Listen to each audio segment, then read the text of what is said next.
He's like best cricketer on planet, best golfer. Yeah, he tells them the Olympics every 4 years. Do you want to see him fight Mark Zuckerberg? Where they want to do the fight? Is it like Saudi Wait, Arabia? Mars? No. The Colosseum. I've been on some of these rants and sessions before, do you know what I mean? So I can sort of see where they're coming from. Yeah, when you're in someone's kitchen and someone interrupts you fucking start kicking off at them, don't you? Yeah, I'd have died with them before I'd not finished. I'd have fucking crawled to the finish line, like. Yeah. I'll overthink everything. Something that doesn't even cross Ellis's head, like parking up. I'm fucking over-processing, like, what the fuck if there's no car park spaces? Rotten.com. That was right, I remember that. I used to just sit and abuse that every night, right, so I'm pretty sick in head anyway. Selfish that we think we're the most advanced race that's ever been and we're the most productive, and probably naive is the word there. Yes, they might not have had the internet and maybe not gone through the industrial age to the level we have and been, big corporations and money focused and just that sort of stuff, but maybe they're more advanced in thinking. That's the way you do it. Let me tell you, damn guys ain't dumb. Maybe get a pistol on your little finger. I always imagined moving to America as like an English kid would be the fucking dream, just shagging all American puss me. You not think a bit of fucking High School Musical and that? Yeah, they do. English accent. Yeah, I thought there'd be a sucker for English accent. I thought you'd be They sleeping do all the dig time. it, yeah, but at the same time, all blokes hate it. Yeah. And you get targeted. So, I mean, I was just a small little chubby English kid as well when I moved there, and you got all these geezers that are, everyone in school, in high school, they're there till they're 18. So, half the 4 years, you've got freshmen, sophomore, junior, and seniors. And the juniors and seniors are like grown men, you know what I mean? And I'm just a chubby little English kid at 14 years old. And it was weird. It was hard to fit in. Yeah. Were Were you fighting then or not? Was I fighting? Were you fighting as in like doing jits and all that shit?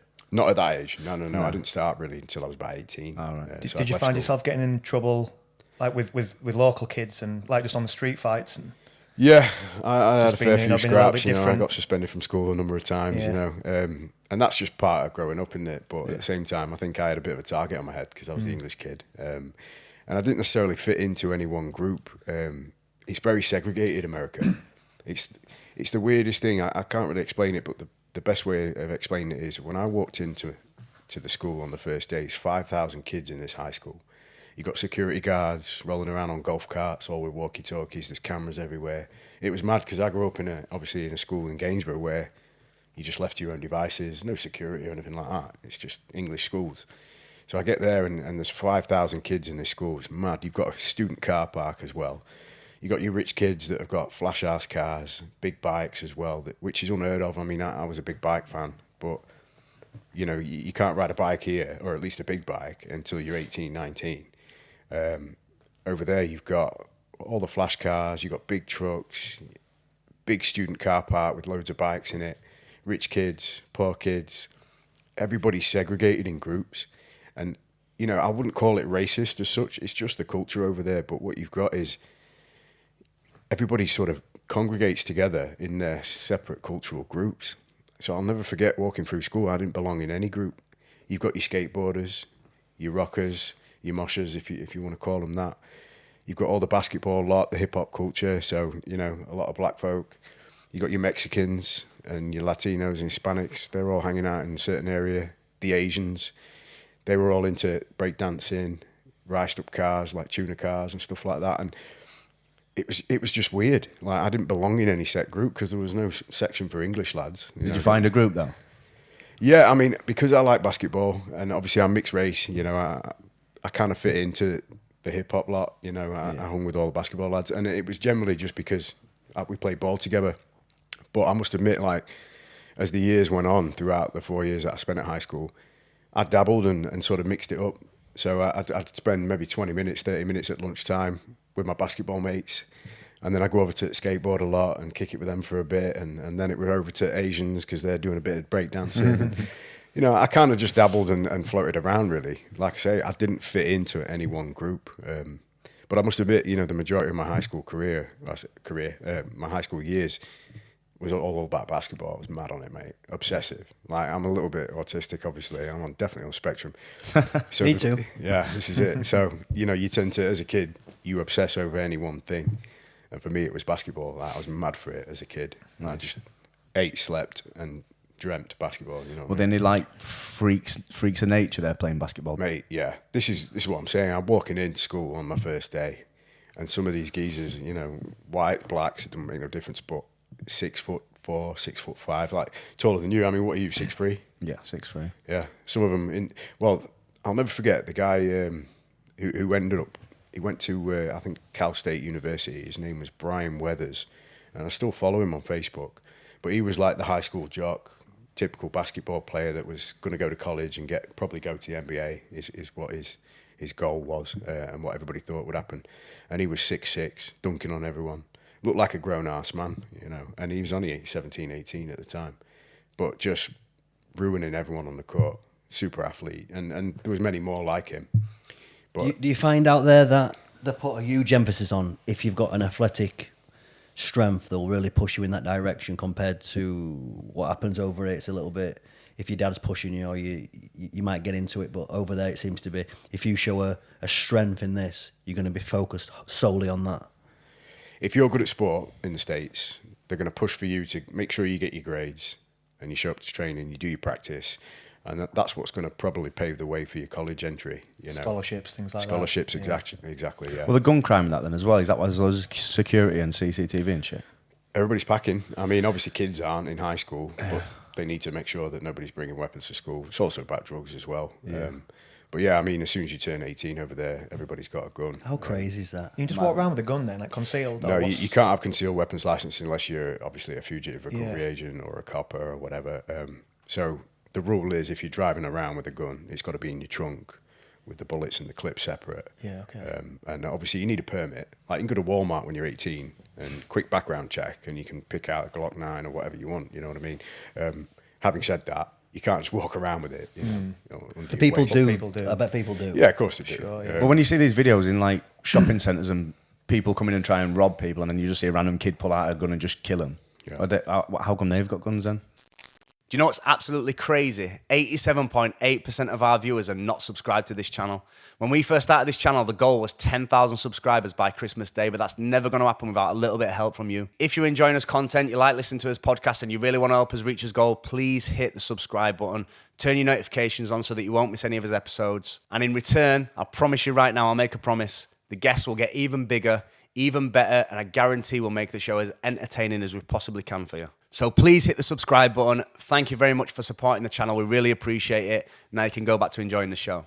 Well, this is the thing. Like, if you've got a registered weapon in the States, then you know you have to obey the law ultimately. So you can't carry it on you. You can't, just randomly walk around with a Glock 9 on your waist. Every bullet's accounted for. Then what you've got is what's called stolen weapons or unregistered weapons. So anyone that's using a pistol or an AR-15 or an Uzi, whatever it is, it's generally what's called an unregistered weapon. So it's not something that anybody's name is linked to. There's no background check for it. It's just off the street. It's like buying a bag of weed. You go and buy a gun. And that's generally what most people are committing crimes with.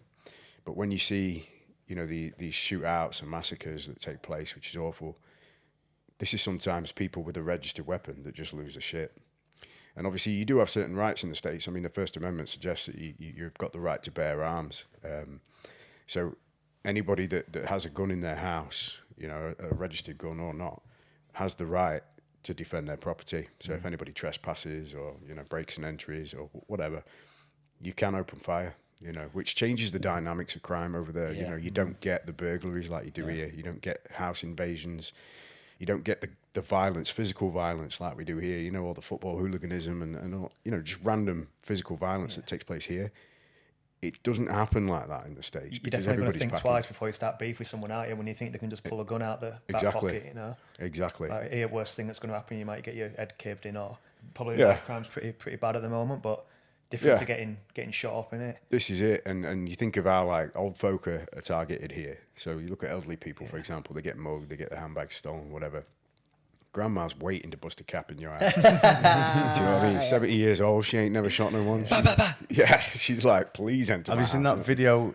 I normally watch pretty crazy videos. I used to watch, there's a website used to be able to go on, and it used to be like fucking beheadings and everything, and I used to just come home from school. Rotten.com. Rotten.com. That was right, And I remember that. I used to was just sit fucking and into abuse that every night, right? So I'm pretty sick in head anyway.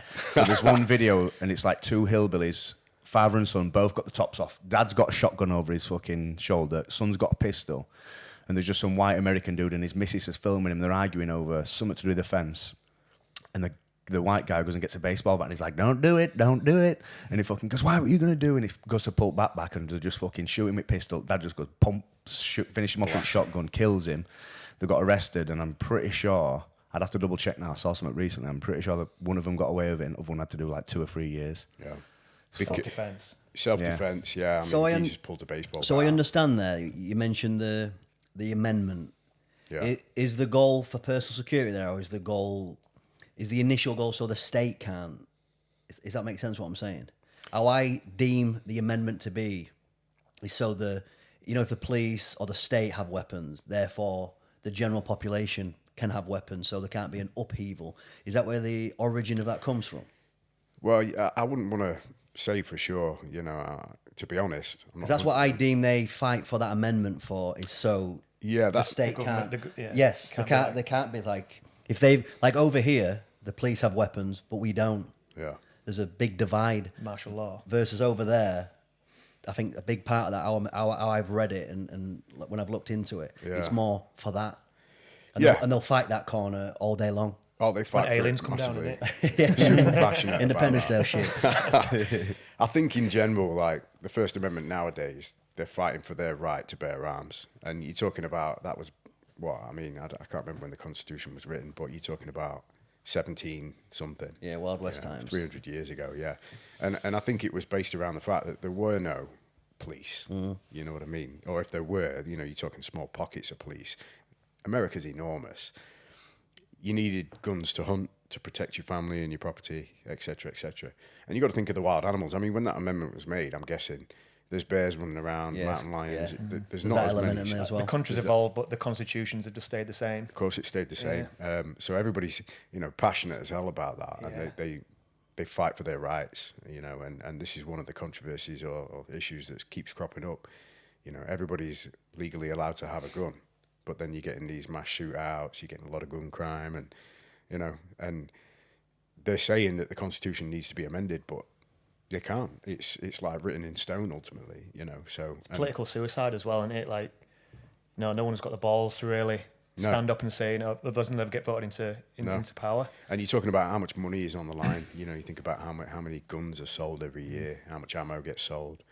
There's a business behind it as well. Absolutely, yeah. There'll be billions behind that, And as far as I'm aware, a lot of the politicians, they've got their hands in a lot of the big gun or armory companies and things like that. So, you've got a lot of money pushing that industry as much, and a lot of politics as well. So, yeah, I think it's a bit of everything. Like you say, I think just in case the government decide to go rogue or whatever, each individual's packing, at least they can protect themselves. But I also just think it's a right that's bred into them. From the moment you're born, you know what your constitution is and what your rights are. Fast track for all that. So you've moved over there. What age were it again? I moved at age 14. 14. When did you come back? I came back in 2008 and I was 24. 24. Yeah. Was it a big shock? Like Sam, when did you move to Australia? You've been out there Just over 4 years now. So he's committed to a new life in Australia, gone out there and done that. Reversing it back, how did you find then coming back and getting established here? Had you built up your fighting stuff there? You'd been doing that over there a little bit? Yeah, I mean, that was the reason I came back, to be perfectly honest.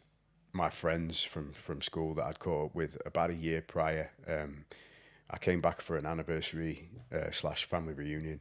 So it was my mum and dad's wedding anniversary. But of course, we came back on holiday and had a big family reunion.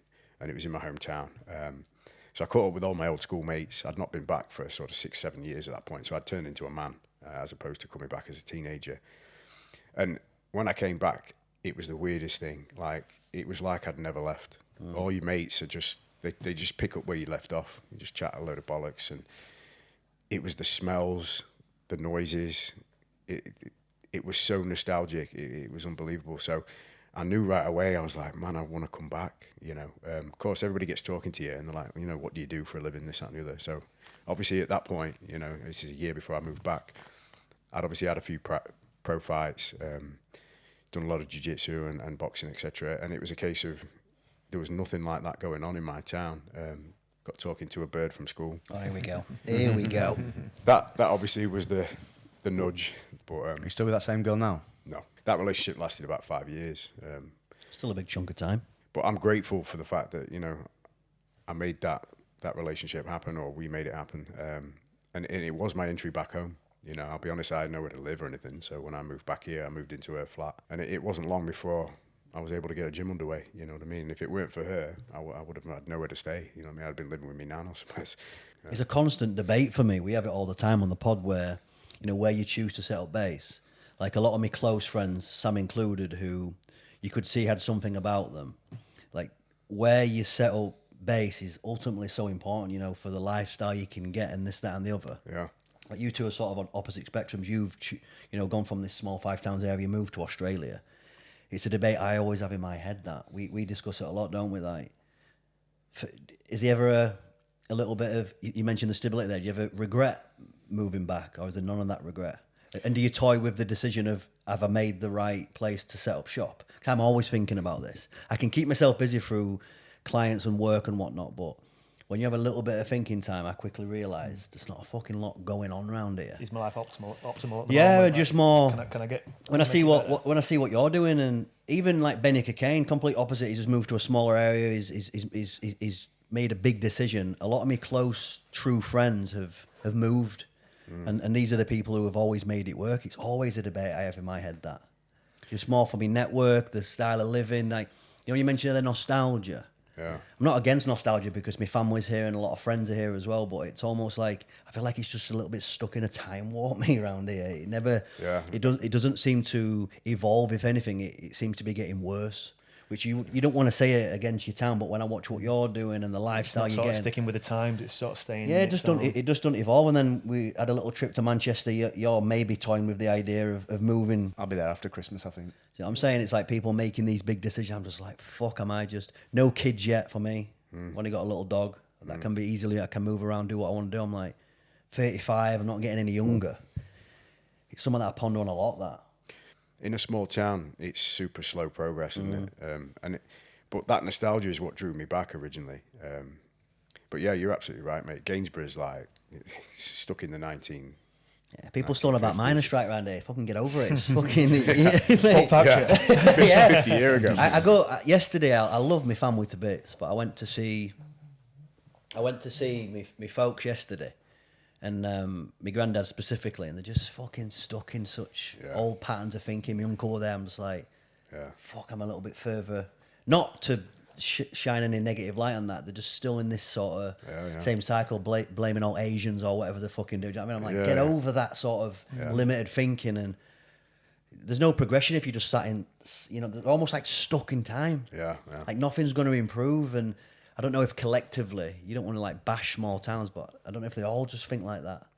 The people who have made the jump and they've created something for themselves. Yeah. I think if you stay within your certain circle in the town, everyone's got the same mindset. You never break away from that. So if you do manage to get away, like obviously you had your time in America and having my time my mindset's changed massively. Yeah. I know I've changed as a person, like definitely grown as a person, just being around different cultures, being around different people who've, you know, come from, because Sydney's quite a diverse area. You know, there's people from all over the world who go to Sydney, and I'm really thankful for that. You know, like it's really brought me on as a person, and it opens your eyes, doesn't it?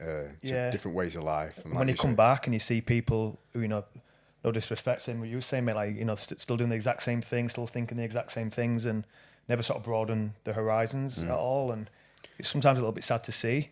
Not trying to say I'm better than anyone, but I think traveling and being around different people and going to different places definitely opens your mind to lots of different things, mate. And yeah, it does. And like you say, when you go to a big city, I mean, in England, it's that diversity. It's totally different to a small town mentality, and the way things are, you know, in these small towns, they're just not progressing very quick. And you know, I mean, in our town, for example, yes, there's pockets of different cultures, but generally speaking, the mass population are just part of the same culture, doing the same things. But whenever I travel to a big city, you see everything and anything, every way of life, every different race, people speaking multiple languages. And when you go abroad, it's of course it's the same, particularly in places like Australia, America. You know, it's super diverse, and it does expose you to other ways of life, other ways of thinking. And I'm grateful for having that. I really am. And my brother's still there. I'm going back in April. My friend's getting married. So I'm excited to go back and experience that again. But I must admit, I'm quite at home in Gainsborough. It's that small town. I suppose I shouldn't say this, but it's like my town. You know, I feel like I've made a home there. Everybody knows me everywhere. I need everything I need. You know, if I need my car fixing, obviously I go to my mate Rick at the garage. You know, if I need a builder, I've got 3 or 4 builders that come through the gym, obviously, and I know everybody and know every industry really. So that's nice. It's almost like safety by just being familiar, though, isn't it? That's it. I always think that to me sometimes. That's what I'm doing, though, and I sometimes feel that's a bit of a negative on me. Just I don't know, just because Hold you back, you mean? Like, yeah. I'm you dependent Well, on it's it. the word we use all the time is I feel comfortable. Yeah. I'm not being stretched. I'm not being pushed. For what I do as a career, I'm not saying I make millions of quid, but I have it okay with what I do for a living, and the last thing I want to feel is comfortable. Does that make sense? You know, I think with you, Matt, you always got like really good intentions of doing stuff, but it's like action. You know, like when I always say to you, when you go on holiday, you always love it, but you always put off booking a holiday or like going to, I want to go here, Holmes, but I want to go there. But I'm like, well, fucking book it then. Yeah. Bro, it's like Saturday we're going to that Octagon. Yeah, but you know, the thing there, for some context, he knows what I'm like, because I have fucking really bad. I don't think I'm autistic, but there's some anxiety. There's some maybe it's anxiety. Too much weed. Maybe, but Definitely too much no, weed. it's just I have to have things line up right. You're a very regimented guy. Yes, That's and if what it is. changes, I'm like, fuck's sake. Yeah. I'll overthink everything. Something that don't even cross Ellis's head, like parking up. I'm fucking over processing, like, what the fuck if there's no car park spaces? That's how my brain works. But once I do it and I get out of my comfort zone, I always feel better for it. Yeah. And for me, like, we say it all the time, don't we? We want to broaden the horizons. We want to network. We want to grow the channel. How are we going to do that? Fucking just sat. No. Me just sat in cast, sat at home, just chilling and just. Action always beats intention, mate. You just got to get out there and do it, haven't you? Yeah. Like, it's very, you know, it's not going to be very often we actually go and do something and go, fucking hell, I shouldn't have done that. And even if you did, you probably learn from And the I feel reason with why you shouldn't have done it. I agree with that, and I always feel me just overthinking it. Just go do it. Why put myself through that unnecessary suffering? Maybe not the word suffering, but overthinking it, anxiety, whatever the word be. It's unnecessary stress. Unnecessary. I've lived it twice. So even if I didn't enjoy the experience, at least I've tried it. Yeah, and you learn from it, don't you? Yeah. But, yeah, it's very rare that any of us dive into something and regret it. You know, you just branch out, don't you, and you just go out your comfort zone. And most of the time, it's a success, like whether it's a learning curve or not. But yeah, I think personally, I'm the same, mate. I'm very much a creature of habit. I like my routine. I like structure in my life, and sometimes when things aren't going the way you plan, it throws you off, mate. You get a little bit anxious. But there's very few things that I've done out of my comfort zone that I regret. So I need to step my game up in that respect. And this is one of the reasons now I'm getting back into fighting. You know, I might be leaving MMA behind, but going into boxing and cage boxing, you know, which is what I'm doing in this So what's next this cage bout. boxing? 4-ounce gloves? 4-ounce gloves, yeah. That's crazy. Which is So right just up my boxing street. rules in a cage. Correct, yeah. But with the smaller gloves, yeah. Which is right up my street because I like to throw hands, obviously, and Are the boxing gloves? They're like they got fingerless. that's the MMA gloves, MMA yeah, it's the fingerless. yeah. It's ideal, but again, it's like somewhat new territory for me. And I just think, you know what, bugger it. I'm not getting any younger. And if I don't do it, I'll regret that as much as I might regret actually getting my teeth knocked out if that's what happens. But, you know, you just got to dive in, don't you? Are you fighting one of Danny Mitchell's guys? He's not officially one of Danny's lads, but Danny's got a relationship with him for sure, and he helps him out a lot. But he's out of Niall Armand's club in Thorn, which Danny makes an appearance there quite often. But yeah, he's a good boxer. You know, he's a tough kid, so I'm really looking forward to it. When we last fight, we weren't too long ago, right? My last fight were September 25th, I want to say. And it didn't go... I mean, obviously I won, but it wasn't the fight I'd planned for. I got a last-minute replacement, and he was a bit of a muppet, bless him. So it was a quick finish. I'd had this bloody fight camp and this big build-up, and just didn't go... I didn't get my fix, you know what I mean? So this is one of the reasons I thought, bugger it, I'm going straight back out. Do you feel that then from diving? I was just about to say. I feel that with you a little bit. It's like It's a that's it. letdown. My guy dropped out week before. I ended up fighting that the Thai fighter, and I didn't get my fix. It like, you know, when you get a win and someone's like, "Oh, how do you think that went?" I'm like, "Shit, just didn't enjoy it." I heard you answering the in. question to a few people, and I could see you were disappointed in you, just in your voice. Yeah. Yeah, It feels like you lose. I'm not even joking. It feels like you lost when you don't put a performance on that you want, or you don't want the outcome's not how you wanted it to be, or you're just not impressed with your own performance. It's like it feels like a loss. Yeah. It's not, but it's always most fulfilling when you have a tough fight. Oh mate, I'd much rather fucking been knocked down and been cut up and had a good fight and then won on something exciting rather than just going to points and taking it safe. This is it. It's a bit shit, but I've done opposite to you. I did a bit of wrestling last week, and now I want to get back into MMA. You want to get back in MMA, yeah? So I've just messaged Danny. Hell, mate, yeah. Are you going to join AVT then, are you? Yeah. I think I'm going to join AVT up until Christmas and then see what's happening with moving. But I trained at Tom Aspinall's, the gym that Tom Aspinall trains at Fighting for Fitness. Right, yeah. Is that Liverpool? No, it's I think the class it as Goulburn. It's like Warrington Way. Right. Outside of Manchester. Yeah, but I think I'm going to... I'll do that. I don't know if I'll fight. I probably will end up doing, because that's what I end up doing. I end up training, then I'm just like, right, get me a fight. Yeah. You get a taste for it. You want to fight, don't you? Yeah.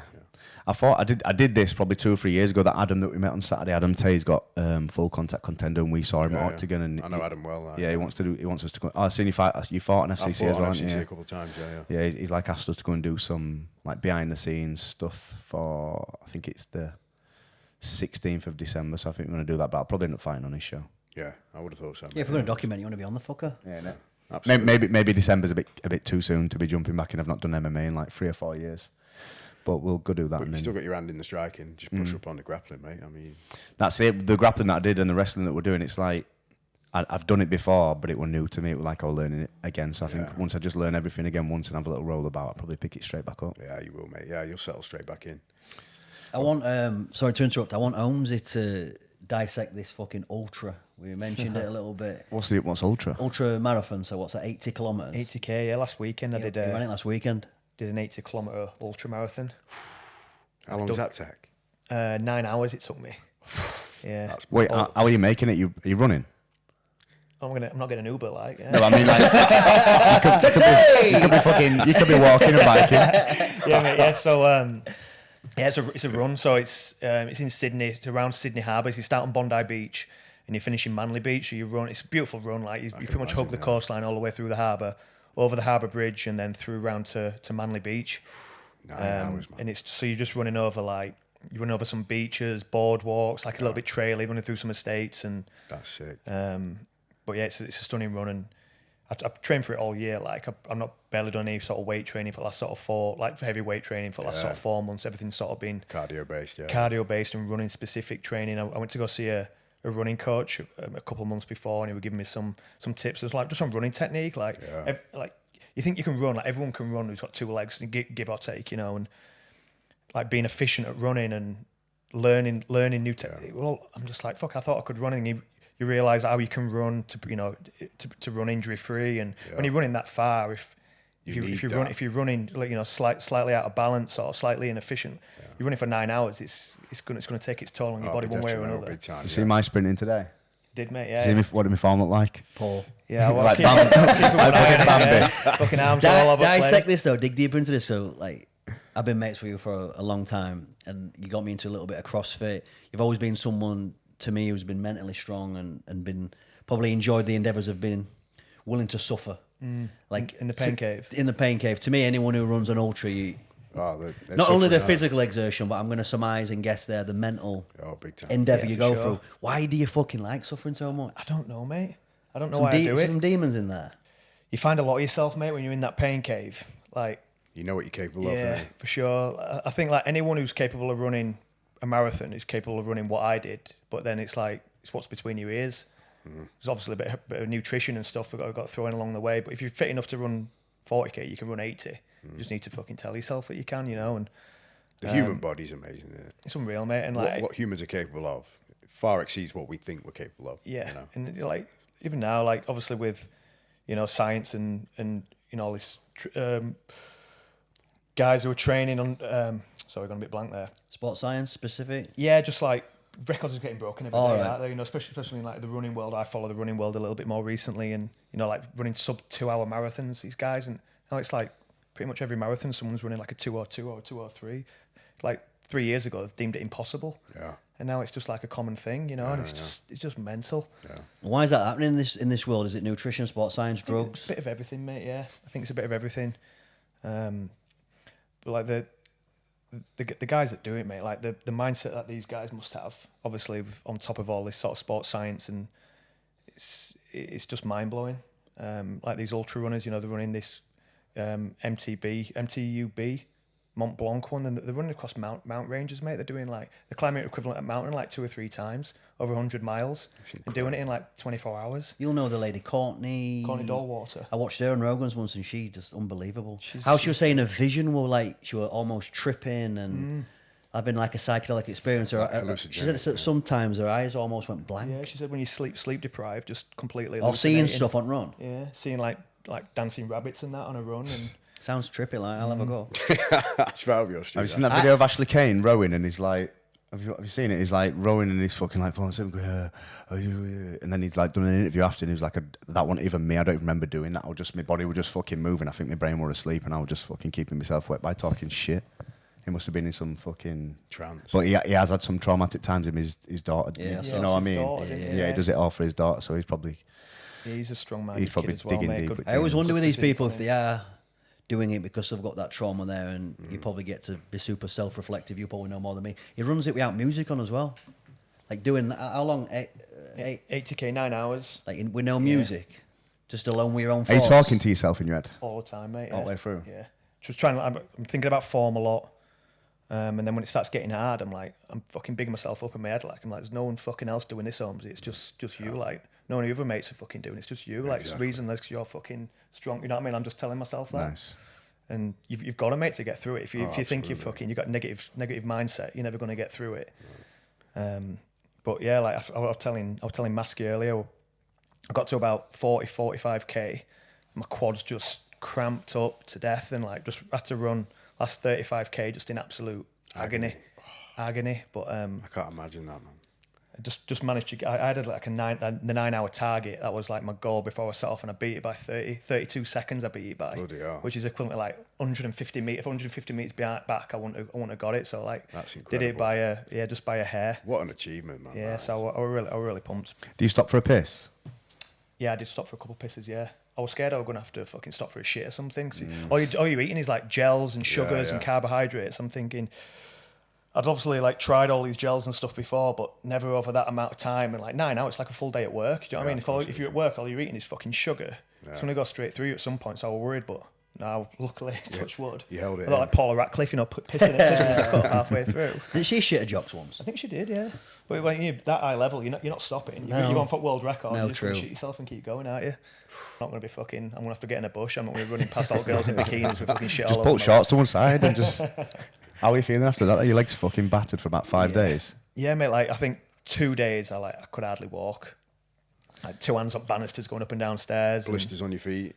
Oh yeah, some blisters and lost a few nails type of thing. But yeah, crazy how quick the body recovers. It was only last weekend, and I went treadmill at gym earlier, wasn't I? And I felt fine. Just ran 10 count treadmill, and that's the first run I've done since. But like I've no niggles, no injuries, and I probably put that down to good amount of training and the form. getting the good form and just getting the body prepped properly and not training for it into a short amount of time. I've been training for it best part of a year. Yeah. So just slowly ramping up that training. And what's your training sessions like in prep for that then? Are you doing, let's say, 5Ks, 10Ks? Yeah, so I was trying to run, I was running 3 times a week. So one would sort of consist of like an interval session, a tempo run, and then a long run on a weekend. So long run would be like 20 to 35K, but just really steady, keep my heart rate as low as I can. And then the tempo run will just be like, I'd run 10K at a slightly faster pace with a warm up and a cool down, and then so maybe like 1K intervals on another day or something like that. Right. Yeah. But I signed up to like this app. I'd give you a training program called Runner, like Runner, RUNNA. It's fucking really good. Like you spits you out like a 16-week running program. You put like your 10K time in, your half marathon time, and then like what have you training towards? So you're training for a marathon in X date. And it'll spit you out this program, and it'll give you a similar type of thing. It'll give you like an interval, a tempo, and then like a long run. And then you put your headphones in, and it's like having a coach in your ears. Yeah. So then you're running, say you're doing like an interval run, and you need to stick to a specific, 4 kilometer pace or whatever. It's fucking impossible to do if you don't, unless you're constantly looking at your watch. Yeah. But like it senses how fast you're going, and like Guy Nui says, "Oh, you're running too fast. Slow down. Or you're running too." That's so you can just constantly just sort of gauge your thing, and that really helped. But yeah, I think if I'm basically saying like, what's the sort of next challenge now? And I'm not signed up to anything, but I think probably try and push it a little bit further. Maybe there's 100k in what's called the Blue Mountains, which is just west of Sydney. It's a big, beautiful mountain range, but there's some elevation in that, and 100k's you probably don't see a soul from your start to your finish. Like there's not many people that do it, and it's middle of nowhere, just in the bush, like. So I think maybe doing that, you've got to carry all your own stuff. There's a few aid stations, but I had my missus and a couple of friends was helping me. We just like, giving little bits of food in between the aid stations of this one, which really helps. But I think just being completely autonomous and doing it on your own, I think that's a different level. It's not having anyone, like there's no fucking help. Sick individuals, I think. I think they're all sickos. It's weird. But we'll see, mate. Yeah, I think I'll have to really. That's in May. I think I'd have to just maybe up the training a little bit and try and figure out what went wrong with my quads, because I can't have that happen to me out there. Do you reckon it was potassium deficiency then, or well, I don't know, mate. It happened to me in a race a few months back, and I thought it must have been, like low salts and not enough electrolytes in me. And when I went to go see this running coach, he said that he didn't think I was running long enough to even become that dehydrated, to cramp up. He said maybe just like slightly under conditioned. So like fair play, like it might just been my legs would start used to running that far. I got to sort of 45k, which were, uncharted territory for me at the time, because I'd only run a marathon up to before I did this 80. So maybe my body was just like, what the fuck are you doing here, Sam? Like, I'd cramp up halfway into a marathon, me. So, I mean, it's astonishing that. That's some resilience, though, just to persevere halfway point when you're fully cramping. Most people think, just fuck this, now it's body saying no here. Yeah, I'd be wanting to quit. I mean, it's a true test of your mental strength, more than physical strength, isn't it? I'd have died with them thought I'd not finished. I'd have fucking crawled to the finish line, like. That's incredible. I just can't. Because little technique I use, I don't know if I do it voluntary or involuntary, but I like to tell people about what I'm doing. So then, like, knowing that I've sort of bigged myself up a little bit, it holds myself accountable. I can't be like, Holmes, if you fail here, everyone's going to think you're a dickhead. Yeah, you're putting the pressure on yourself. Yeah, and I do it on purpose. And then I give myself that 9 hour time, or telling people I'm going to do it under 9 hours. But if I could have just kept that to myself, and if I hadn't done under 9 hours, it wouldn't have mattered. Yeah. Everyone's just gone, "Oh, Sam, you finished this 80k, it's brilliant." But if I'd have done it in like 9 hours and 2 minutes, I'd have been I'd have felt like I wouldn't have even run it. I'd have been gutted, but nobody really understood that. You give yourself that challenge, and you're fucking gonna go for it, aren't you? Yeah, exactly. And nothing's gonna stop. That's pretty cool, man. It's a good mindset. I do want to change gears a little bit. So when we met at Dublin at the Kingpin event, you were coaching Amber there. We went for dinner. I can't remember what night. I think it might have been after the weigh-ins, and we quickly realised you were quite heavy into conspiracy theories and outside the box thinking. Yeah. Has anything been on the radar that's notable to talk about? That were a good conversation, that, by the way. We were sat there for like 2 hours just back and forth in them. You guys did like 2 batches of chicken wings between you. You're fucking lovely, that. What sauce was that on that again? Buffalo sauce or something? Fucking lovely. Yeah, amazing, that. Yeah, well, the first night you had them, and then the night after I had sauce, some. What it? But yeah, to be honest, I've not been up on many conspiracy theories recently. But I'm big on the Graham Hancock thing. Oh, mate, I fucking love Graham Hancock. What a boy. He's unreal, isn't he? He's incredible, mate. And he's so switched He was on Broken just the other week, wasn't he, as well? Had a new one. I've not seen the new one, but obviously I've seen his first 3 or 4 that he's been on. You seen his Netflix doco? Yeah, I've watched that, yeah. And it's almost like a watered-down version of the podcast. When he's in them podcasts and sat in them rooms, he just spiels it off, and there's not a stutter in sight. No. He knows everything. I believe every word that comes out of his mouth. I'm like fully invested in it. I am as well, mate. I hate mainstream archaeologists just because of him. Yeah, well, I hate historians, geologists, and archaeologists because Graham Hancock shut them all down, hasn't he? But no, I'm huge on that, and I'm a firm believer that that's what's happened in the past, is that civilization's been restarted and rebooted, and that's a big one. And obviously now that Netflix documentary's come out, a lot of modern academics are kicking off, and you've got the archaeologists raising up a fuss as well. But you can't deny the science is there, and basically, you're aware of his theory, correct? Yeah. In terms of about the Egyptian one here, or just civilization as a whole being basically the Younger Dryas. What they're saying is that took place from a cosmic impact. So they said that this is the science that sort of it's becoming proven now, and obviously he's got Randall Carlson by his side, who's a geologist as well, and together what they've figured out, and I say together, it's a theory, but there's a lot of scientists that are obviously involved in this theory. But they said a massive asteroid or a part of a comet crashed into the North American ice sheet about 11,500 years ago. And what their theory is that there were modern humans and advanced humans, you know, with the ability to build, and there was technology. Civilized. There were civilizations, across the planet when this comet impact happened, which created monster floods and basically reset humanity. So modern humans, as we know ourselves today, basically just went back to caveman. And, you know, a lot of the megafauna were wiped out in North America. So that's where the mammals went extinct. Woolly mammoths, all those Woolly type mammoths, of saber-toothed tigers, all them saber-toothed type of tigers, things, the big bears. There's a certain type of bear, I forget what they call that. What's that guy called on Instagram? And he found all of those megafauna, all those fossils within like a real specific area. Yeah, within like a few mile radius, like hundreds of woolly Hundreds mammoths. of them, piled up apparently. It's just like, how would they all die just at once? Exactly. It's like it must have been some, like you say, some explosion or some flood or like. Exactly, It's not like they're doing a graveyard to drag the mates and bury them. It's And obviously Randall Carlson now, I mean, he does obviously seminars and he goes on the podcast as well, but he shows the way the terrain is in North America and you can see what he's saying. I mean, everything makes sense, but there's ripples in the land. But these ripples, like what you'd see on the beach when the water... Scablands or something. Scablands, that's it, that's right. But they're 50 foot high. So in order to create 50-foot ripples, you're talking about 1,000-foot wave. So they're saying these waves, the flood myths that are across the planet, they're global. In a lot of religious texts, they actually happened. Noah's Ark. Noah's Ark, you know, the flood myths go basically every corner of the world, no matter what religion you're part of, there's a flood myth. But it's been put down to mythology, you know, and there's a lot of truth behind it now because the science is there. Atlantis buried, you know. I got into that a little bit because I think you got me into these lost city I like Atlantis. the Atlantis one. But so I understand there. Why are the traditionalists so against Hancock's research? Well, because it basically pulls the rug out from everything they've taught us. You know, I mean, for example, just going back to woolly mammoths, you know, if you read a textbook, you know, whatever historians wrote this textbook, you know, and there'll be hundreds of thousands of them out there, but they say that the woolly mammoth went extinct due to humans. So we killed them off, basically.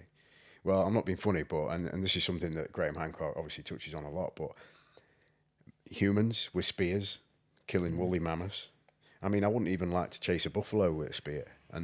So it's not really feasible, but this is what we're being taught in schools.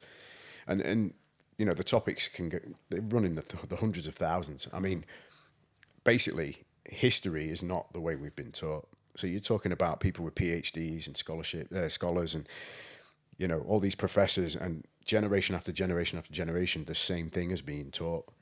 So everybody's PhD is worthless if all of a sudden, you know, this theory comes out to be true. And all the textbooks need to be changed. The history of our human civilizations need to be changed. Religion now starts to look a little bit more feasible because a lot of religions put down to, you know, mythology.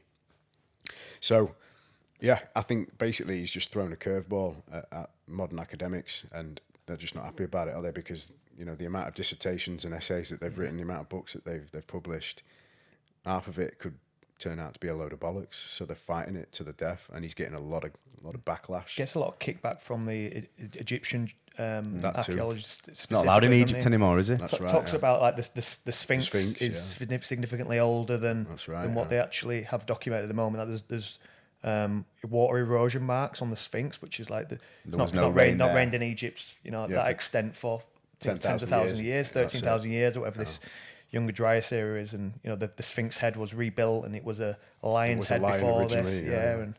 But Robert Schoch, one of the, I want to say he's a geologist or an archaeologist that's behind that theory, he swears that obviously the lion's head must have been carved down to the pharaoh's head because of the size of it. Like the body is not in proportion to the head. And like you say, the water erosion that's on the Sphinx suggests that it was 12,000 years old. So this goes back to, you know, Graham Hancock's theory of humans, modern humans, well, I should say, how can you put this? But humans with technology, advanced humans is the word I was looking for, existed prior to these floods. So we were building pyramids. Mate, how did we build them? This is what I'm saying. And, You know what I mean? we're talking Like, 10,000 years ago as well. It sounds a bit kooky, and I think this is one of the reasons why Graham Hancock gets a lot of backlash, because he's free to speak his mind, and I think he does a bit psychedelic. So anyone he's like branded as like, he does drugs and stuff. Pseudoscientists now get labelled. But he says that he thinks there might be potential that they could like have technology to levitate the stones somehow. We're using like frequencies or some sort of sound elevation. And like even now we don't know how they built them. Like we assume it was through like pulleys and levers, because that's all what we understand. This is it. If you read a textbook about ancient Egypt, they're suggesting that thousands of slaves basically had them on wooden rollers and were pulling them with ropes. But each of them blocks is what, like 50 tons or something. Yeah, there's something like there's like 30 tons in like the King's Chamber, whatever they call it. And they were from And then the 200 kilometres away. Exactly. From Yeah, a they quarry, and they were dragged cut them over. perfectly and dragged over and then pushed up. You wouldn't be able to get up a 10-degree slope because of how high the pyramids are, and it wouldn't be able to be built by sand. They'd have had to leave it there because of how much time it would take to build a little ramp like that. So No trees for wooden rollers as well. And Was there any truth in that it's aligned with certain constellations and There's stars? some crazy facts Constellation about of it there. Orion, I think it might have been Graham Hancock. He said something about the height from the base to the top, and then the sort of perimeter To the core. measurement is like, if you times it by this specific number, Is it the it's circumference of the planet? The equator of the planet, the circumference of the planet, and it's like, it's not a coincidence. It cannot be a coincidence. And it's perfectly aligned to true north. true north here. It lines up to Orion. Obviously, it's the way it's sort of configured on the plains of Giza is in the shape of Orion's belt. There's just so many mad things that just So don't many. make sense. What's crazy to think about there, me, is a bit of a stoner.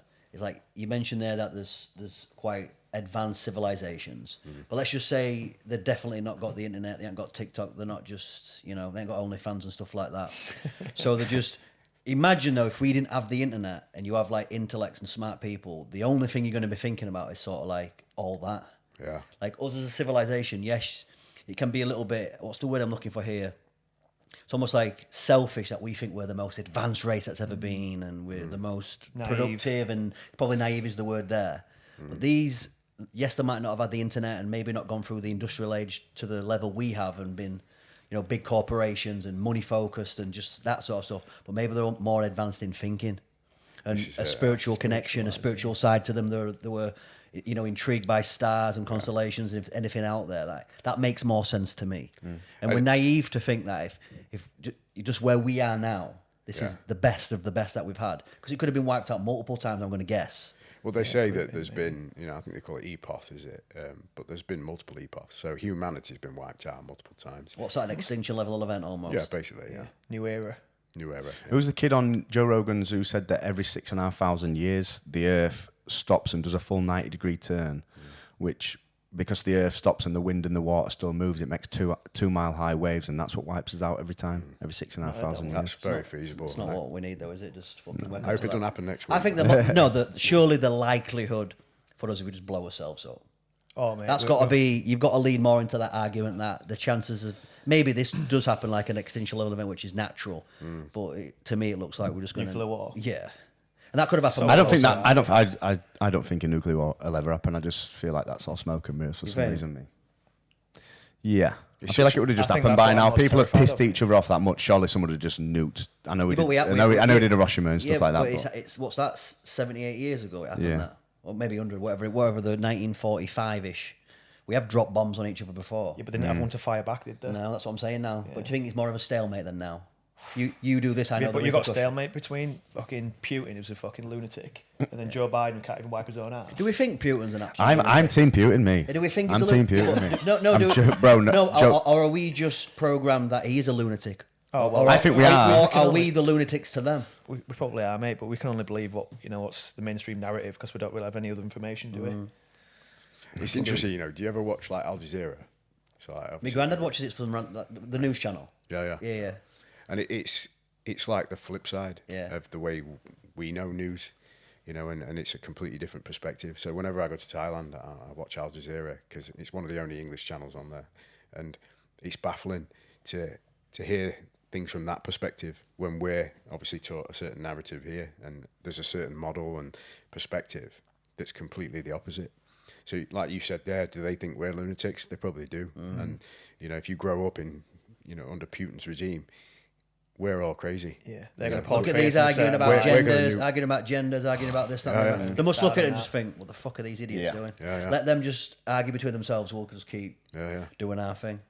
It's mad. And I mean, I think every perspective, every culture, every country, they believe to their core that that's the way things should be.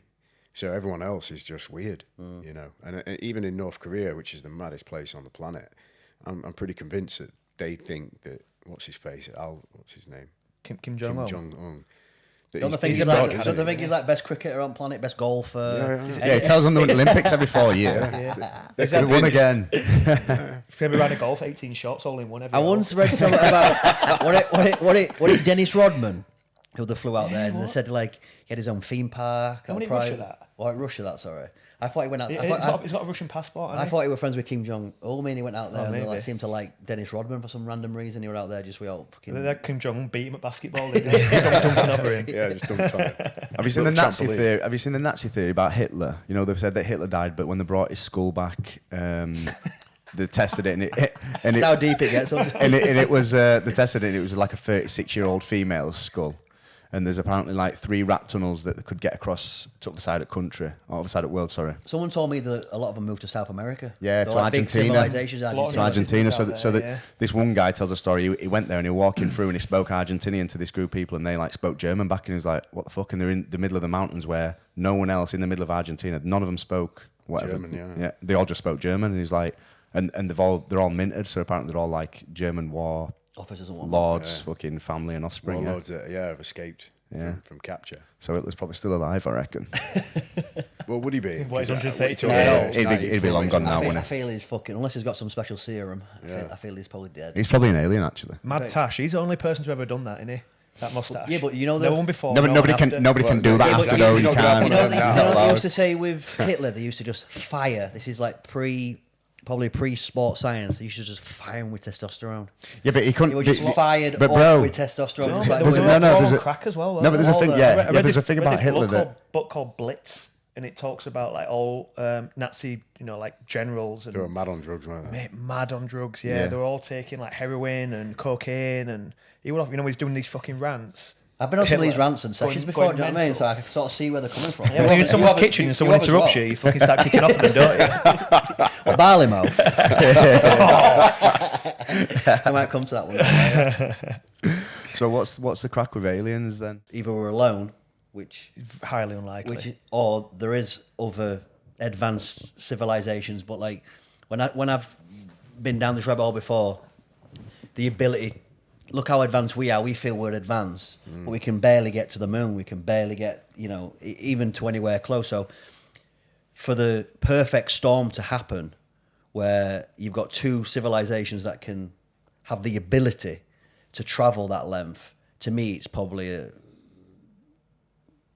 the odds are not in that favour of being that advanced. I would ascertain that. So what do you know about the Bob Lazar story? Do you know Bob Lazar? Yeah, so wasn't he something to do with NASA? So he was at S4, wasn't he? Yeah, he was at Area 54, was it? Area 51. Area 51. Yeah.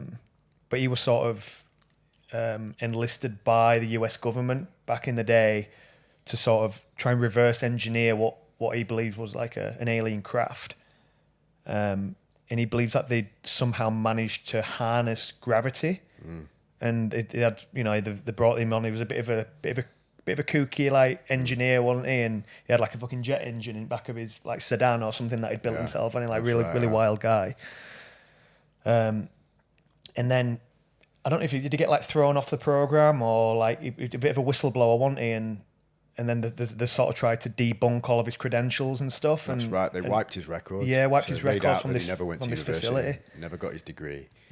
But he explains all about these facilities. S4 was the location where it's not far from Area 51. But everything he says is legit. From the plane that picked you up from Las Vegas airport that flew you out into the Nevada desert to this place. Everything was bob on, and including he's talking about his credentials, but obviously the government wiped everything. They cleared his house out. They harassed the hell Why? out of him. Why would the government not want us to know if there is? That's the mad question, Like, isn't it? why Because would it why would shuts that be down, the case? Again, it goes back to, it basically squashes everything we know about the world. It kills off religion. It kills off history. Yeah.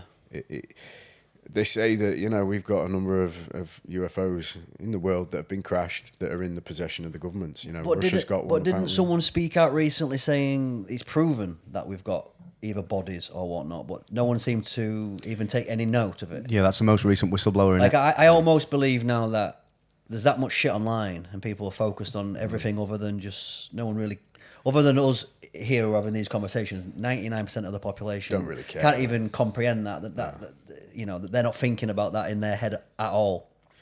But that seemed to come out, and then no one seemed to even show any interest in it. There was that like hearing, wasn't there, with all Yeah, those like, basically- it generals, basically- like fighter it basically pilots said- and real, yeah. Well, that's what they've declassified now. So obviously all that footage has come out. What do they call them? Tic tacs or something. Yeah, That's the what they say, it looks tic-tac like a tic-tac. look like a little tic tac, Yeah. don't they? But yeah, all that footage has come out from like Commander David Fravor or something it's yeah, called, isn't Fravor, it? yeah. And there's commentary over it. You can see it's clearly a military camera that's captured this footage, and you can see the speed on it, the altitude, and zipping this way and that way. Now they've declassified hundreds of thousands of UFO reports, things that have been documented by government officials and police, pilots. It's all coming out, and the UK have done the same thing. So, I mean, it's funny you were talking about that potential alien invasion that the humans are going to stage. You know, it could be all in prep for that. Who knows? But ultimately, UFOs have been getting reported for millennia. You know, and if you look at religious texts, you look at the Bible, the Quran. You know, it's in Buddhism, it's in Hinduism. The Indians in particular believed in the Vimanas. You know, these were the crafts that the gods used to fly around in. But for millennia, UFOs have been a thing. You know, people reporting things that have been seen in the sky. You know, and the basis of religion is based around the gods descending from the heavens, giving humans the gift of, or giving us modern humans the gift of agriculture, language, architecture, teaching us how to build, how to talk. You know, What if they just like drop smart like Elon humans Musk's. in between us, and that advances them?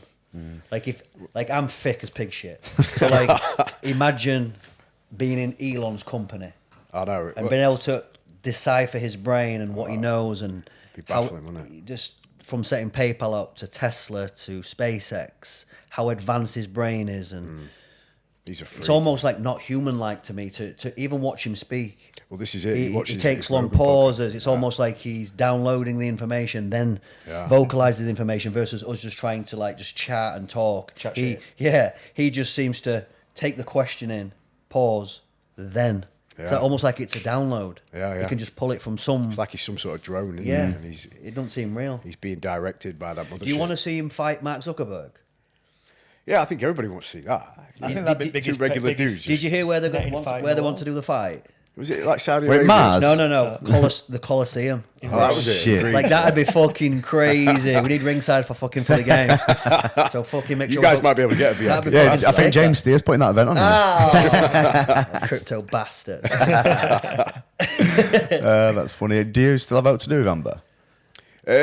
We talked, you know, just briefly on Snapchat or whatever. Yeah. But yeah, she's now training with Rico. Yeah. So she's moved on, and I think she's getting ready for another fight. I don't know if she's going to be on the Misfits card or what, but Yeah, I spoke to her today. She's going out to Dubai in a couple of weeks to this crypto fight now that James has got some involvement with. right, And I think there's this Misfits card on January, and she's preparing for that then. I'm not sure if she didn't mention anything to me. She might be. I think she mentioned to you that she's like, she didn't know who would be a good opponent for her at the moment. Well, as long as she's in the right weight class this time, I think she'll Yeah. do all right, man. You know, she's got hands. And it's just a shame that she booked those fights for Kingpin, you know, in the 135 bracket, when she wasn't really a 135er. She was in the size some of who she was fighting. It's like she was built at a fucking like Papa Chisel bodybuilding level, wasn't it? It was just like what the fuck. Proper athlete, you know. We came down because you boys were doing a bit of training. We saw her crack it pads that morning. We were just like fucking. What her opponent? Yeah, it's gonna be. Amber's probably just having a full blown nervous Yeah, breakdown. Amber was having a breakdown upstairs, like trying not to have a panic attack. We went up there, spoke to her, tried calming her down, came downstairs, and opponents just smashing pads with boyfriends, sweaty, filming, fucking eating healthy, drinking loads of water, and Amber were just upstairs panicking, drinking coffee and shit. But How did it go for her? Obviously not too. to be good, fair, actually, alright. she did pretty well. She's a She tough got through the cookie. full fight. She is tough, but she tough. just didn't. This girl was just Too much too for big her. an you know. athlete and too big and. Too big and strong. There's yeah. weight categories for a reason in fighting, isn't there? Absolutely. This is mate, it. And I think when she obviously signed the contract, she was, in her defence, but she was a bit chubby. You know what I mean? She wasn't an athlete at the time. And she just took the fight or took the contract. And then, of course, started training virtually full time like an athlete. So she was with me like 3 times a week, going to the gym, every other day, doing the running, eating super clean. So her weight just naturally chiseled down and she dropped about a stone. So she was underweight for the weight class. So I don't know if you guys remember, but the weigh-in for that last one against Whitney, we had to load her pockets with loads of stuff. Keys, phone. She had like 4 sets of clothes on. You know what I mean? She had to plug a few dumbbells and that to get some weight. Yeah, in her contract, she had to come in between 135 and 145. And if she didn't, she'd get fined. She'd lose the £5 pay. We had to do what we We're had not to do. subscribed to her. Me? Can't get it in Australia. Can you not? Is OnlyFans that over there? Oh, it's everywhere, mate. I think, innit? So I've been told. But I think she'll do all right, man. I mean, she's actually got hands. Yeah, she has. So, I'd like to see her, get some wins under her belt. So fair play to her, for getting back in there. Because, the state she was in after that fight, I never thought she'd fight again. But she's clearly got the bug again and she wants to, have another crack at it. So fair play to her, man. Mad little world, innit? This like YouTube boxing thing. It's new to me. I'm only really it's took into it over. because I just see what you guys are doing and seeing like just chicks on OnlyFans just like with the tits out basically at weighing and kissing each other and then knocking shit out of each other. It's like, what is going on? Yeah, influencer boxing, man. It's the newest thing, isn't it? Yeah, it is, mate. And I think like it gets a lot of shit from Purists. purists, boxing purists, which I can sort of see why. And I'm a big boxing fan myself, but like they're probably jealous because they're making the money and they're not. Yeah, I think it's the rite of passage. I think is the biggest thing. This is why the boxers I think are kicking off the most. It's purely because they've paid their dues. Yeah, they've gone Put through work the in amateur over scene. years. They've been training since kids. They've had hundreds of fights by the time that they're even making the big shows, if they do.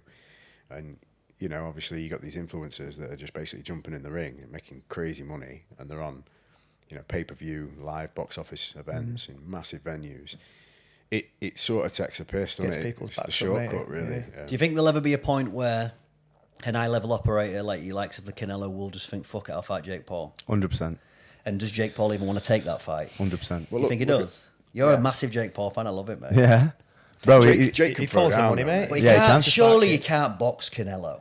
No, he's not. He's not on that level. in, He in picks his 2 fights wisely, in doesn't 2 he? years, I bet he's like, he'll Yeah, he'll find Canelo at the perfect storm. Yeah. He's aged. He's an aging athlete. He's got a lot of. Yeah, if he catches it right, and he's bigger than Canelo, obviously a lot bigger. yeah. But the thing is like Jake Paul gets a lot of stick off the purists. The truth is, the boy can bang. Yeah, He can box, and we've seen it. We've seen how well he did against Tommy Fury, So he's one of the few that that's actually proven himself to be a decent boxer. The other influencers that are sort of doing these boxing matches are, they're falling by the wayside a little bit. What do you think the KSI KSI style? one is a perfect example. I mean, it's terrible style. Punches chances about it with KSI, isn't it?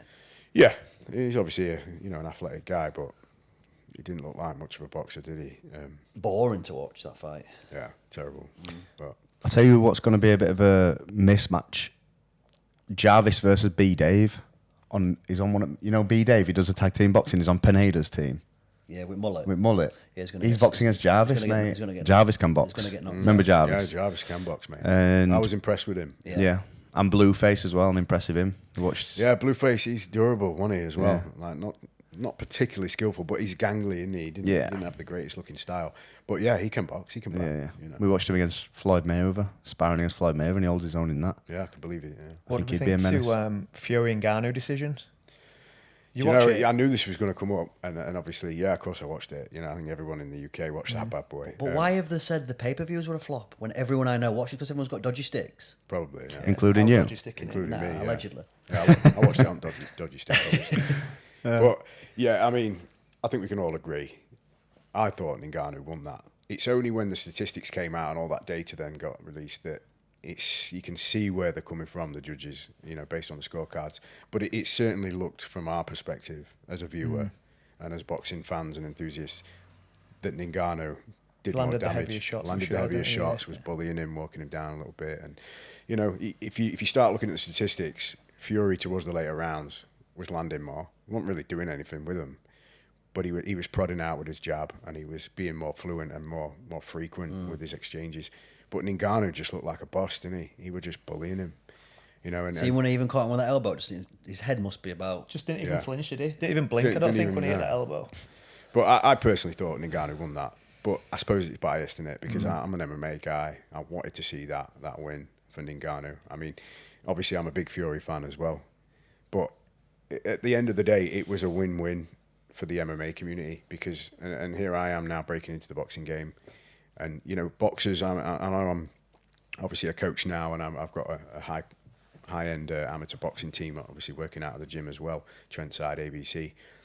So I'm surrounded by a lot of boxers, and there's this little bit of, what's the word? It's almost like a model. They don't really think that MMA guys can box. And I think this is now proven to the boxing purists and those in that industry that we can box, man. You know, MMA guys, just because we do martial arts, we're not bloody doing karate. We can box. And I think Ngannou's, you know, sort of put that on the map for everyone to see. So I think it's a beautiful thing. Win or lose, it's a win-win for the MMA community, for the boxing community. And he's put that boy on the map well and truly. I think, as far as I'm aware, the WBC are going to rank him in top 10 now. Well, did you see what they ranked him straight after? Obviously, he went 0-1. I think they ranked him like a couple of hundred down, used a proper bad photo of him. Really? But I think they should definitely rank him in top 20 at least. Do you think he'll have another boxing match now then Absolutely. against? Well, you know, Chisora's come out, but I don't want to see that fight. and Nah. Anthony Joshua. Yeah, but AJ had paid to watch. AJ I'd watch, and I'd And watch paid Wilder. to Wilder. AJ. I'd watch Imagine Wilder. Wilder and him Oh, fight. that'd be- Yeah. Yeah, that'd be a big pay-per-view. I tell you, because I'm going to have to shoot because I'm dying for a piss. Yeah. But, you know, the crossover fight crossover MMA style I'd love to see, Sugar Sean O'Malley. I love to see him do something in boxing. I think he's a big Good enough striker, star, isn't big he? enough personality. Striking's his He's strength. got hands, yeah, he's got hands. So I'd love to see him. He'd You know, be just an like, entertaining boxer. because I'm just a fanboy. Yeah, Like yeah. when McGregor fought Mayweather, I genuinely thought McGregor going to beat him. Stupid to think that in hindsight, just his boxing ability, Mayweather, etc. But I'd like to see Sugar be the next McGregor in that sort of platform and get a big fight. He'd have a big draw. But wouldn't he? who would it be against? What, in boxing? Yeah. Well, Who's you're the talking- crossover? he's a bantamweight and Who's he's the at crossover fight 135. to make there? Maybe Lomachenko or someone like that. It's a you big know. ask, innit, that boy? It's Oh, it's a massive ask. Lomachenko's a bit on his way out now, isn't he? But maybe this a is it. perfect That's storm, why innit? they might make that happen, you know.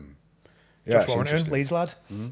Yeah. Hey, I'm a We've got- big Warrior fan, man. Yeah, Josh Warrington's speaking here on 3rd of December. I think we might, I'd say 99% chance of getting him on podcast, because we did that with Lucas, Yeah. with the hair. Lucas cuts his hair, and then he's speaking here, and he's going to be here pretty much all day. I was So gutted when he lost to Lee Wood. He was dominating that fight. But Lee bad was stoppage. a tough kid. Yeah. It was, I don't know, mate. Like, I watched it back, and I think the bell went, didn't it? But you can still count after the bell. And he was rocked. He was rocked pretty hard. But I think he was dominating the fight. He should have just given him a minute to recover, seeing if he could have come out all right. I think he'd warranted that for how I think well he- he fought with him how that well he first was half. doing. I think in Josh's head, he was probably thinking, Bell's gone buzzing, I can recover now, and just Yeah, probably I not even think- acknowledging ref, but ref wants to see, like, show me you're okay. And he just, Yeah. I think there was probably a bit of confusion between them both. Yeah. It was a shame Yeah. that. I was there when he beat Kiko. I went to the The one in Leeds? the one in Leeds. Yeah, I went to that one as well. You were there, yeah. Scenes, mate. Yeah. What a He always night. brings a good He's got crowd. a great crowd. What I've a followed night. him for years. Like when he was first coming through, like British Commonwealth sort of level, and when we went over to fight, he fought in Manchester. Martin Lindsay, I think he fought over there, and fucking hell, mate, all Leeds lads fighting Manchester lads with chairs getting thrown and everything. Every time. Wild. Absolute I wasn't scenes. involved, like. Ellis But, you Lacey know. Half of Big Leeds FC. United. for that You fight. silly bat. Yeah, he brings a massive crowd, doesn't he? What a Yeah. legend, man. Yeah, he's a top kid. Did you see any of them? Did you see, what about that fucking... We'll put video up because I got him on video as well. That bald guy on Saturday, Yeah, bro. like a crazy Slovakian in stands, just constantly taking his He top did- off. he did- Constantly. So like security would come over and he like, big guy, big old steadhead. And he's like, top would come off, Slovakian flag, then they'd come over like, come on, you put your top on. You were ringside as well, wasn't Yeah. And then he just, all night. But the worst thing is about him, the cage is there, we're sat here, he's just in front of us. all night, did not face the cage once, just faced everyone else, and were just like shouting and singing in his whatever accent it was, Slovakian accent, and then they'd come over, he'd sit down. 2 seconds later, he'd just spin up. He probably forgot he'd just been doing it. Thought, I've got a good idea. I'm going to spin round and just sing to these lot. Boom, tops back off again. There were a lot of nose beers. Oh, there were loads of nose beers. Did you like that little video I got? That guy stood opposite the walk thing, and he was just like. I actually enjoyed staying sober and just fucking being on coffees, mate. That coffee was nice, wasn't it? Yeah, it was nice. Getting too old us too, mate. Fucking hell. I just feel like I'm having, like we said in sauna, didn't we? You know, when you wake up the next day, I woke up next day fresh, just fucking buzzing that I'd not drunk. Everyone else in that arena would have just been fucking dying that day. It's a great feeling, isn't it? Yeah. So do you booze much? You had a pot last night. Friday night, when I first landed, only landed on Friday, went straight out for Leeds game with a few boys and ended up at pub 10 pints later, and I felt like shit in the morning, but because I've had this run, I barely drank for maybe 4 months, barely not been drunk. I like a little beer, you know. I'm in Australia now, barbecue every night as you do. Just have a little beer, you know, one or two, but enough. Never going to get a hangover from it, and it feels great. Nice. Tell Ellis the story when you got me beat up by that bouncer. In Leeds, I'm sure you probably got yourself beat up. No, it's always his fault. I'm sort of like praise the gods that he left for Australia because he were constantly getting me just fucking paggered. So we were queuing up with Revs at bottom. Yeah. Queuing up into Revs, and me, you, Max Silkstone weren't there. Yeah. It'll be Max, mate. I've had a few because of Max. Yeah, Max isn't scared to get involved. So we're queuing up outside, and I think all the lads were already inside, weren't they? We were going to meet him in there, and there's this group of Asian lads in front of us. And one of them's like giving it big licks. Oh, I've got this fucking knife. Got this fucking knife on me. So he was showing it off. Showing this blade off. I'm thinking, what's this fucking knobhead doing here? Like, I'm thinking, I'm just gonna. No, let's tell the truth. You took your watch off. you were contemplating. I was contemplating just cracking him there and then because he was just like a skinny little weed, but just giving it big licks to all his mates. I'm like, what are you doing, mate? You know, like bringing a knife out on a night out, and all my mates are in there with the missuses and that. Like, I don't want him going in there with all my mates and stuff. So I'm like. He's like, fucking calm down, Holmes. I'm like, I'm going to do the right thing. I'm going to go speak to the bouncer, tell him, like, look, these lads in front of us are saying they've got a knife. Just make an excuse, don't let him in. So I went up to him, said, you know, he's going, yeah, no problem. So I get to the front of the queue, and I was like, to the bouncer, just sort of like, it's these lads in front. Just fucking lets him in. So I'm like, stood there, so what are you fucking doing, you stupid, this big fat cunt? What are you doing, you stupid fat cunt? Fucking, like, my mates are in there. And he's just gone in there with a knife, like, what, you doing your job or what? Just giving you a warning, like, And he's like, he starts kicking off, doesn't he? And I don't know if it was a bit of pushing or whatever. Next thing you know, Maskey just grabs him by the head, pulls him to the floor, starts wrestling. I'm like, oh, fuck's sake. And this big bouncer is like, whoa, don't. So I just fucking grabbed this bouncer, fucking I didn't flatten him, but like threw one. Max is fucking wrestling with this other kid on the floor. Next thing, police pull up. You see me running off. get up on the floor. Maskey's just bolted it that way, just like this. Police have got me up against wall. Mate, the funniest part of this. Go on. No, the funniest part of this story is, so I'm fucking grappling on the floor and doing whatever, I can't even remember. I'm just in fucking middle of it all. And I heard that someone shout police, so I've just fucking instinctually bolted to Oracle. And I'm like, when I got to Oracle, I'm like, fuck. Like, I can't see out my right eye. Contact lenses fell out. I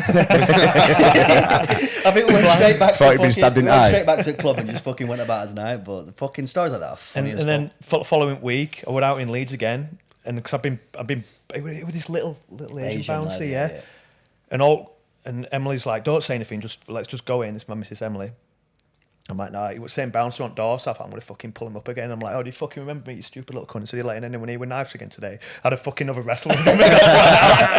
Taxi! That's brilliant. I just couldn't help myself. Yeah. So we're not going out then, no? Not with him, mate. I'm out on Saturday. Are you? Yeah, it's Albrit's birthday, 30th. Oh, yeah. So I'm Josh, you were saying you need a blowout. Not one of his, mate. I'll be in cells. By the way, we spoke in sauna about doing this golf thing. I think we should do a golf thing. Yeah, I messaged David McArdle. I've got my club zone with me as well. He's fucking really good at golfing. Yeah, I know, I see his videos. Yeah. That's what I'll keep. I like watching good form on golf. So just like I'll have a little watch, and he plays at good course as well. So we're happy with that, boys. Yeah, but appreciate the time as well. Cheers, Danny. Thank you, Dan. Absolute pleasure, mate. Before we call it, seeing as you say you're having a tolerance break, and I just want to hold you a little bit accountable. Let's go 7 days. Starting from today. 7 days today. What chance are you having 7 days after I've tonight? left. Let's go 7. No, just weed. I can have alcohol with you if I need to. Just go. I'll do 7 days and see how I feel. See how you feel, I don't mate. feel any different. I'm fucking getting back on. No, I think you might need 14 days to feel it. Seven. Just try seven, but I'm going to piss my leg off, boys. yeah. Cheers for that, boys. Thank you, boys. My pleasure, guys. Thank you for having me.